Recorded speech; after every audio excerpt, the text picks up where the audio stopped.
ಅಂತಾರಾಷ್ಟ್ರೀಯ ಹಣಕಾಸು ನಿಧಿ ಐಎಂಎಫ್ 2025 ಮತ್ತು 26ರ ಆರ್ಥಿಕ ವರ್ಷದಲ್ಲಿ ಭಾರತದ ಆರ್ಥಿಕ ಬೆಳವಣಿಗೆಯ ದರ ಶೇಕಡ 6.4ಕ್ಕೆ ಪರಿಷ್ಕರಿಸಿದೆ.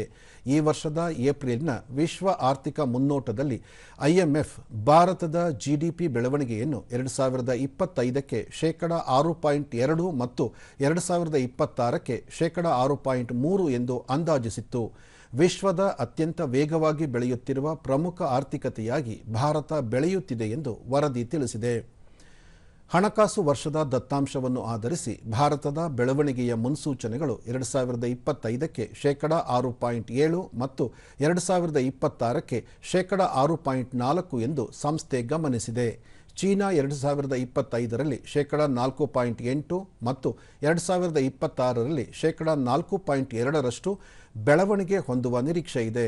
ಅಮೆರಿಕ 2025ರಲ್ಲಿ ಶೇಕಡ 1.9 ಮತ್ತು 2026ರಲ್ಲಿ ಶೇಕಡ 2.0ಯಷ್ಟು ಬೆಳೆಯುವ ನಿರೀಕ್ಷೆ ಇದೆ.